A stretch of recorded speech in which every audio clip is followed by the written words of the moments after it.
Enquanto as pessoas se esbaldam nas sapucaís da vida, mostrando toda a sua luxúria, Deus espera que o ser humano tome a sua decisão de voltar a Ele. E se Ciro, o rei da Pérsia, não tivesse decidido a favor do povo judeu, o que seria?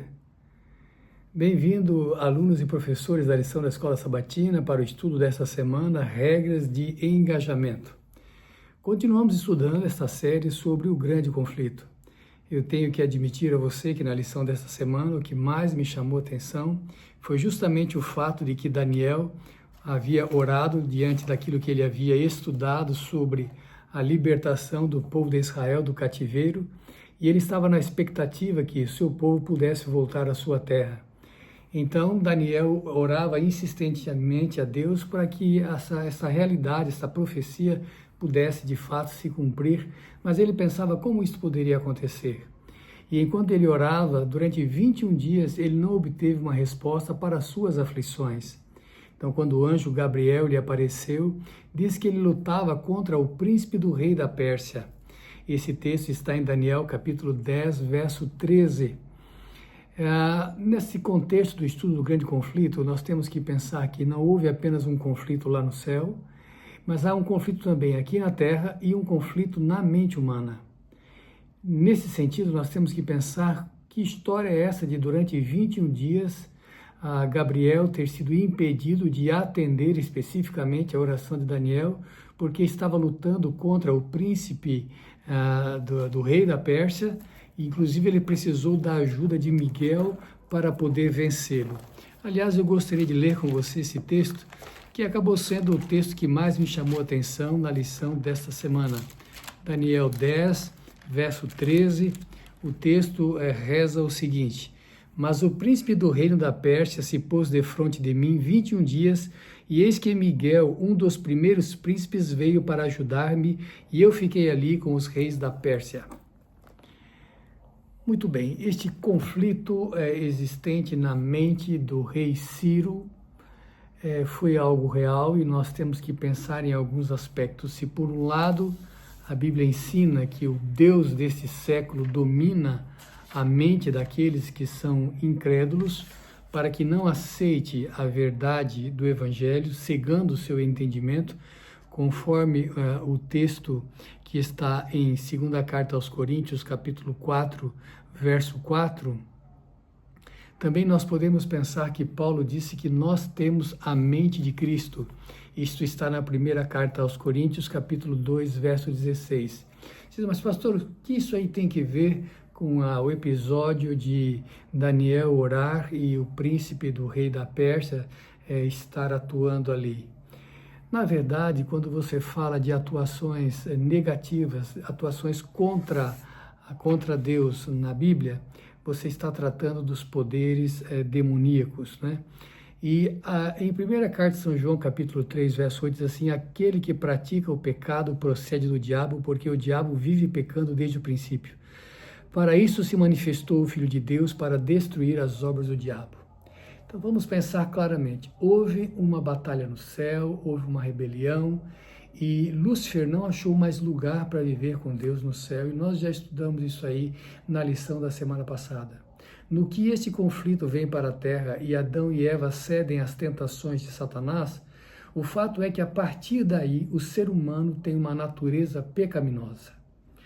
Então vamos pensar de duas maneiras. Inicialmente, o ser humano e a sua natureza pecaminosa. Paulo fala que o homem por si só é inimigo de Deus. Aquele que desobedece à lei de Deus se faz inimigo dele. Jesus falou em São João capítulo 3 que o homem necessita nascer de novo. Então aquele que nasce apenas biologicamente não tem a consciência espiritual de obediência à lei de Deus. Porém, o Evangelho deve ser ensinado, e naquilo que a pessoa aceita a Cristo, então ela tem a sua natureza transformada. Jesus falou: se o Filho do Homem vos transformar, vos libertar, verdadeiramente sereis livres. Paulo fala da renovação da nossa mente. Então, nós precisamos entender que existem duas mentalidades neste mundo. Aqueles que procedem de Deus, aqueles que têm a mente de Cristo, e aqueles que procedem do inimigo. Você falou, mas pastor, isso é uma coisa muito pesada para se falar, muito difícil de se pensar. Mas é o que a Bíblia ensina. Na Bíblia só existe um Deus e tudo que se opõe a Deus tem que ver com o inimigo de Deus. Então, ouve, ó Israel, o Senhor nosso Deus é o único Senhor. Que a Bíblia ensina que tudo que se levanta contra Deus tem a sua origem em Satanás, o antigo Lúcifer que habitou lá no céu. Então, nesse sentido, quando você pensa em Ciro decidindo a favor do povo judeu para a sua libertação, para a reconstrução de Jerusalém, para a reconstrução do templo, você também tem que ver que há influências do mal atuando na mente daquele rei. Aliás, eu primeiro queria chamar a sua atenção para Isaías 44, verso 28, onde mais ou menos uns 100 anos antes, o profeta Isaías se refere a Ciro como Deus dizendo: Ciro, o meu pastor, ele vai fazer tudo o que eu desejo. Ele vai tratar da reconstrução de Jerusalém e da reconstrução do templo. Leia lá o último versículo de Isaías capítulo 44 e você vai ter nitidamente esse entendimento do que Deus tinha em mente quando Ciro passou a governar. E Ciro não era um judeu, Ciro era um governante persa, mas que sob a influência do Espírito de Deus tomou decisões a favor do seu povo. Então, se nós estamos num contexto de um grande conflito, na mente de Ciro também havia um conflito. Se ele iria ajudar o povo de Israel na reconstrução do seu país, ou se ele voltaria atrás, ou se ele não permitiria. Então, a expressão o príncipe do rei da Pérsia, na verdade, é uma expressão para o inimigo de Deus, para Satanás. Em algumas ocasiões, o diabo foi chamado de príncipe. Por exemplo, São João 12, verso 31, o príncipe deste mundo. São João 14, verso 30, ele nada tem em mim. São João 16, verso 11, agora será expulso o príncipe deste mundo, porque ele está julgado. E nós já citamos Efésios 2, verso 2, o príncipe das potestades do ar, do espírito que opera nos filhos da desobediência, né? Aliás, o texto que eu havia citado antes, na primeira carta aos Coríntios, era o Deus desse século, né? Mas em Efésios 2, verso 2, diz o príncipe das potestades do ar, do espírito que opera nos filhos da desobediência, né? Então, vamos pensar que este príncipe que opera na mente do rei da Pérsia é Satanás. Bom, já que estamos tratando disso, você fala, pastor, mas ali também tem uma referência a Miguel. O anjo diz que Miguel foi ajudá-lo. E aí nós temos que pensar também quem é este Miguel. Se você lê Judas 1, verso 9, lá fala do arcanjo Miguel. Se você lê a carta de 1 Tessalonicenses, capítulo 4, verso 16, fala que esse arcanjo é a voz dele que é ouvida e os mortos em Cristo ressuscitarão. Então vamos pensar aqui, Judas 1, verso 9, fala do arcanjo Miguel. 1 Tessalonicenses 4, verso 16, fala que o arcanjo, ele alça a sua voz e as pessoas são ressuscitadas. E em São João 5, verso 28, Jesus diz que eles ouvirão a voz do Filho do Homem. São João 5, versos 27 a 29. E sairão do sepulcro, uns para a vida eterna e outros para a vergonha eterna. E Apocalipse 12, verso 7, então fala da batalha de Miguel e os seus anjos contra o dragão e os seus anjos. Muito bem, então Ciro está para decidir sempre a favor do povo de Deus, Satanás está atuando em sua mente para que ele não tome as decisões que devem ser tomadas. Por outro lado, Gabriel está ali atuando e o próprio Jesus, o Miguel, quem é como Deus e seu significado de Miguel. Jesus, então, antes de tomar a forma humana, ajuda Miguel para que o rei persa possa decidir a favor do povo de Deus. Que há uma luta na mente humana, nós podemos depreender das leituras de alguns textos bíblicos, por exemplo, em São Lucas 8, verso 30, a respeito daquele endemoniado em Gadara. Jesus pergunta, quem é você? Ele fala, legião, porque somos muitos. Talvez aquele demoniado quisesse falar alguma coisa de si próprio. Quando ele vai abrir a boca, os demônios falam por meio dele. Então, o conflito que começou lá no céu se estende aqui na terra. E a história de Ciro para defender o povo de Deus mostra essa realidade. Você e eu também enfrentamos este conflito em nossa mente.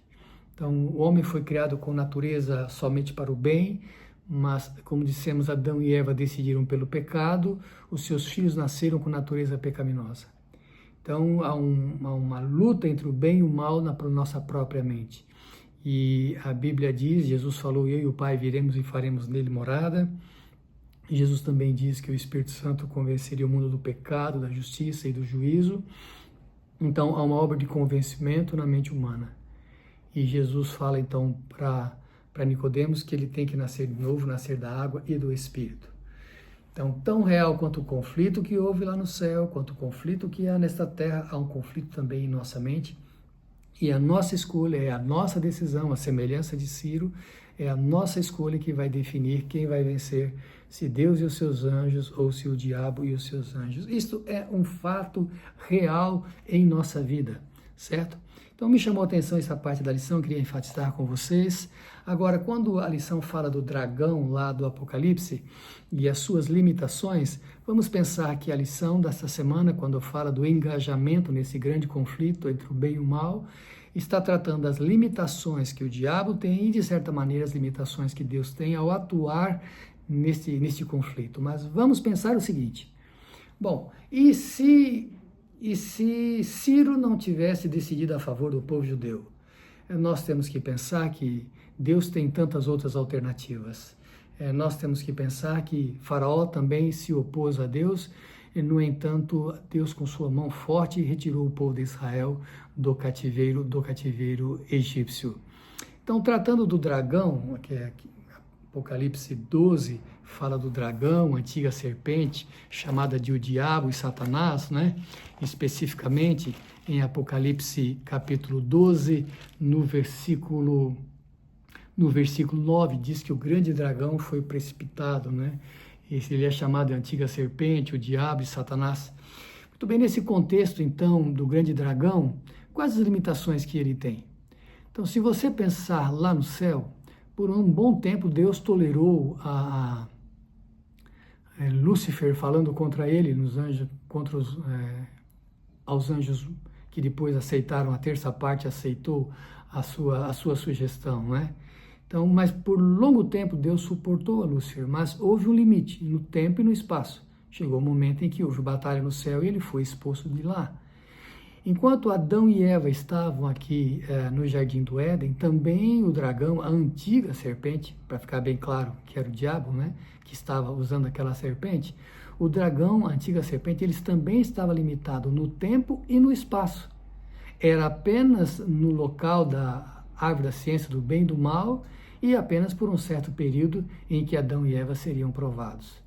Ele continua limitado no tempo e no espaço.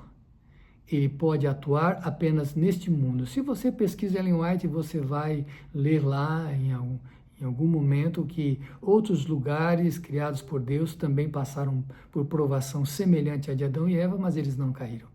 Então, Adão e Eva, ao pecarem, eles deram oportunidade para que o príncipe deste mundo pudesse exercer algum tipo de domínio sobre a mente humana. Então, esse domínio que se estendeu, né, porque estava apenas no Jardim do Éden, agora a todos os seres humanos, também terá um limite, também terá um tempo. Em Apocalipse 12 também fala que o diabo desceu com grande ira, né, porque ele sabe que pouco tempo lhe resta. Se você ler Apocalipse 20, verso 10, lá também diz que o diabo será lançado no lago de fogo, onde está uma besta e o falso profeta. Então, veja, nesse grande conflito há um limite. O diabo tem um limite no tempo e no espaço. Ele está limitado, circunscrito a este planeta. E se você ler Ellen White, vou falar mais uma vez, você pode ler o que ela fala a respeito do dilúvio, e lá nessa ocasião do dilúvio, em que houve esse cataclismo, essa situação tão violenta no planeta Terra, essa chuva e isso tudo, e Ellen White chega a dizer que o diabo temia pela sua própria existência por ocasião do dilúvio. Procura, você vai encontrar esse texto de Ellen White. Então, o diabo sempre esteve, após a queda de Adão e Eva, restrito a esse planeta e por algum tempo. Bom, Deus sofreu restrições também nesse conflito. Aí por isso que o autor fala das regras de engajamento. Deus sofre restrições. Por quê? Porque ele tem que respeitar o livre-arbítrio. Por quê? Porque ele ama. Então, ele não pode usar das armas da lisonja, do engodo, da mentira. Deus não pode usar dessas coisas. Então, Deus tem uma limitação para atuar nesse grande conflito. Limitação com base no próprio caráter que ele tem, na própria moral, de quem ele, me permita dizer, escolheu livremente ser. Um Deus moral, correto, perfeito, santo. Nesse conflito entre o bem e o mal, nós podemos pensar que também há um outro limite que talvez a lição não mencione. Em 1ª carta aos Coríntios 10, verso 13, Paulo diz que Deus não nos deixará tentar acima do que nós podemos suportar. Junto com a tentação, provê também o escape. Então vejam, há limitações para Deus, há limitações para o diabo, e há limitações para o diabo não somente no tempo e no espaço, mas também na atuação sobre nós. Se Deus não colocasse limites, se Deus não restringisse a atuação do diabo, talvez nenhum de nós se salvaria. Um exemplo desse grande conflito é a história de Jó. Já estudamos em algum momento a história de Jó, mas na lição desta semana, ela serve como pano de fundo, ela apresenta o pano de fundo de tudo aquilo que Jó sofreu, né? Qual é o pano de fundo? É que o diabo vai, no momento em que há um concílio no céu, e se coloca como representante desse planeta. E quando ele assim o faz, Deus diz para o diabo, para Satanás: você viu lá na terra o meu servo Jó, homem íntegro, reto, temente a Deus e que desvia do mal? Você sabe que o diabo se colocou como príncipe desse mundo, como governante nesse mundo, e eu tenho que dizer mais uma vez para você, Deus nunca perdeu o domínio sobre este mundo, ele é usurpador, o diabo é usurpador. O planeta é do seu Criador, a criatura é do seu Criador. E o ser humano, como criatura e como filho, também pertence a Deus, porque o plano da redenção foi estabelecido e foi apresentado para a própria serpente, quando o filho da mulher lhe esmagaria a cabeça. Então eu posso dizer para você que por alguns instantes, por algum momento, o diabo pode se dizer o representante muito mais da mente humana do que propriamente um governante do planeta que pertence a Deus. Mas essa usurpação dele também acaba sendo limitada, porque Cristo morre na cruz e fica esclarecido quem é verdadeiramente o Rei dos Reis e o Senhor dos Senhores neste planeta. Muito bem, mas qual é o pano de fundo na história de Jó? Então, o diabo e Deus têm um diálogo e Deus fala: você viu lá meu servo Jó? Ele fala: você o cercou, você cercou a sua sebe, você o protegeu, o Senhor não permite que nenhum mal lhe aconteça. É um homem rico, poderoso, o mais rico do Oriente, mas deixa eu tocar, deixa eu trazer desgraças para ele e você vai ver que ele vai blasfemar de você. E Deus fala: tá tudo bem, tá liberado, você só não o atinja. O capítulo 2 de Jó vai falar desse novo encontro que Deus e Lúcifer têm, Deus e o diabo têm. E Deus fala para o diabo: e aí, você viu o meu servo Jó lá? Ele continua firme. E o diabo fala: é porque eu não toquei na carne dele. Me permita tocar na carne dele e você vai ver que ele vai blasfemar de ti. E Deus o autoriza, só não lhe permite tirar a vida. E todo tipo de sofrimento físico também é trazido para Jó. E ele sofre tanto a ponto de amaldiçoar o dia do seu nascimento. E ele diz: olha, aquilo que eu temia, de fato me aconteceu. Mas Jó não sabia o pano de fundo, não sabia o que estava por detrás do seu sofrimento.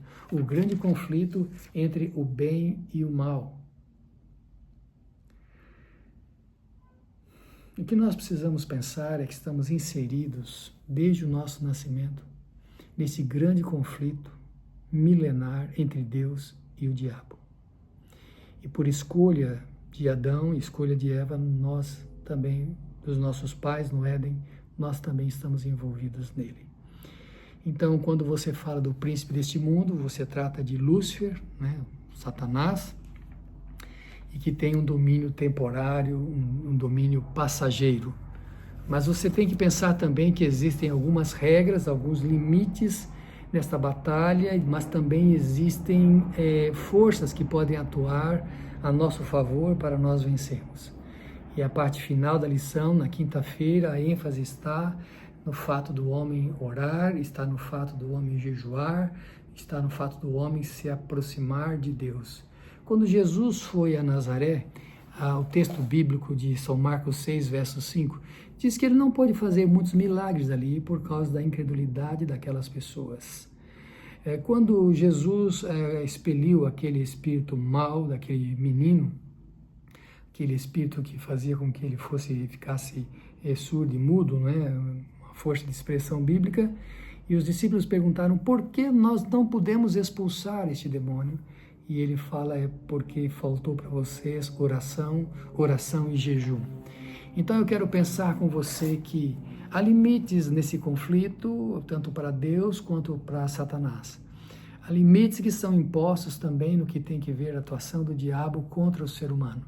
Mas também há um Deus todo-poderoso, que por meio da oração e do jejum nós podemos vencer esta batalha. E eu quero enfatizar, quero voltar com você a esse aspecto aqui. Se Ciro não houvesse ouvido a voz do Espírito de Deus, estaria o povo de Deus perdido? Não teria nenhuma proteção mais? Dependia o povo de Deus apenas da decisão de um homem? Quando Esther foi chamada para defender o povo de Deus,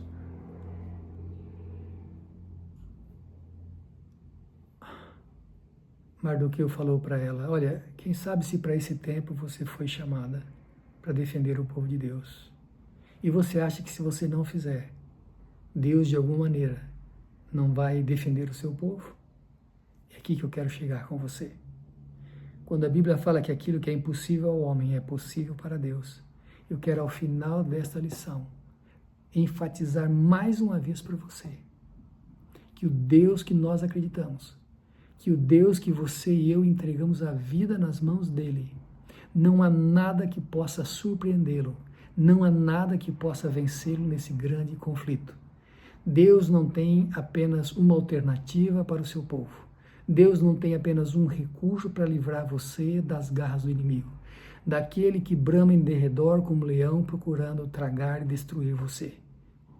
Por isso eu e você precisamos ser pessoas de oração, de fé, e acreditarmos que Deus pode fazer o impossível em nossa vida para tornar possível a nossa vida eterna junto a Ele no reino dos céus. Vamos orar? Nosso Pai que estás nos céus, nós sabemos que existe regra de engajamento nesse grande conflito. E sabemos que o Senhor foi, é e continuará sendo vitorioso. Ajuda-nos, Senhor, para que em nossa mente, dirigidos pelo Teu Espírito, possamos sempre decidir a favor de Ti e participarmos do Teu exército. Lembra-nos cada dia de orar, jejuar, de buscar a Tua palavra, para que em Cristo Jesus sejamos mais do que vencedores. E é em nome dele que pedimos e agradecemos. Amém.